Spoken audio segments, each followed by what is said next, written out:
हूँ। इस चित्र को गौर से देखिए। प्रश्न चिन्ह बने इस आकृति में हमें 7 बिंदु नजर आते हैं। इन 7 बिंदु को 7 नक्षत्र माना जाता है। इन्हें सप्त ऋषि मंडल के नाम से जाना जाता है। ये सप्त नक्षत्र सप्त ऋषियों को दर्शाते हैं। इस प्रश्न चिन्ह के अंतिम भाग से शुरुआत करते हैं। यहाँ से पहले बिंदु को मरीचि ऋषि के नाम से जानते हैं। उसके बाद में जो बिंदु है वो कहलाते हैं ऋषि वशिष्ठा। ऋषि वशिष्ठा की बाईं ओर आपको एक छोटा बिंदु नजर आएगा। ये बिंदु ही है अरुंधति। ऋषि वशिष्ठा के बाद आते हैं ऋषि अंगीरसा। फिर आते हैं ऋषि अत्रि। फिर दाईं ओर की तरफ मुड़ते हुए जो बिंदु आता है वो है ऋषि पुलस्त्य। उसके बाद आते हैं ऋषि पुलह और फिर ऋषि क्रतु। ऋषि पुलह और क्रतु के अंतर को 5 गुना मिलाकर नीचे की तरफ आएंगे तो वहां बसे हैं ध्रुव नक्षत्र। सदा उत्तर में रहने की वजह से उसे ध्रुव नक्षत्र कहा जाता है। इंग्लिश में हम इसे नॉर्थ स्टार के नाम से जानते हैं।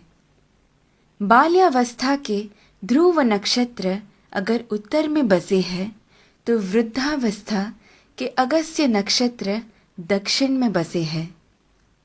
अगस्त्य और ध्रुव नक्षत्र हमेशा उसी स्थान पर ही पाए जाते हैं। इन दोनों के बीच में मौजूद आकाश गंगा सतत घूमती रहती है। इस कारण से हमारी धरती अक्ष के ऊपर घूमती रहती है। ये सच है कि सारा जगत भगवान के इर्द गिर्द घूमता रहता है, लेकिन वो हमें कभी नजर नहीं आ सकता। भूमि के अनेक कालों में से उसे 4 काल में छांटते हैं।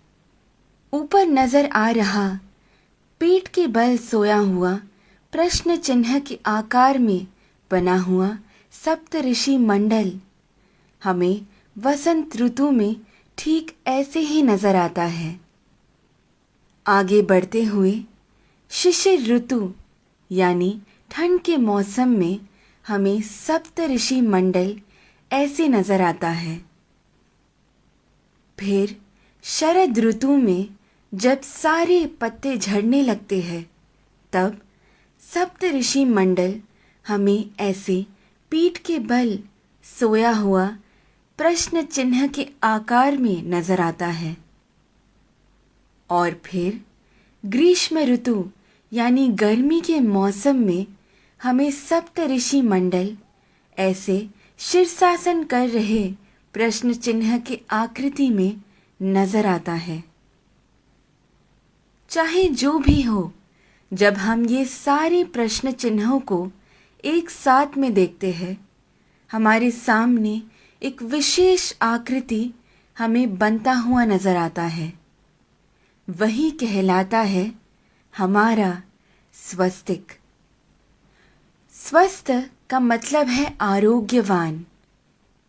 स्वस्तिक का महत्व मेरे पिता मुझे हमेशा से बताते आए हैं, लेकिन हर क्षण प्रयोग में ला रहे इस स्वस्तिक का जन्म कहाँ से हुआ ये आज मेरे पिता द्वारा जाना, जो आप सभी में मैंने बांटना चाहा।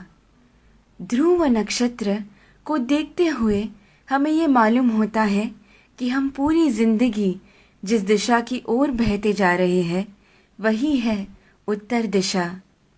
इसीलिए शायद हमारी भूमि पर भी दक्षिण में अधिक जल है और उत्तर की ओर अधिक जमीन है। इस विषय को इतनी सुंदरता से वीडियो के रूप में बनाकर आप सभी को समझाने का श्रेय जाता है मुक्ता जी को। धन्यवाद तत्परा अहोरात्र।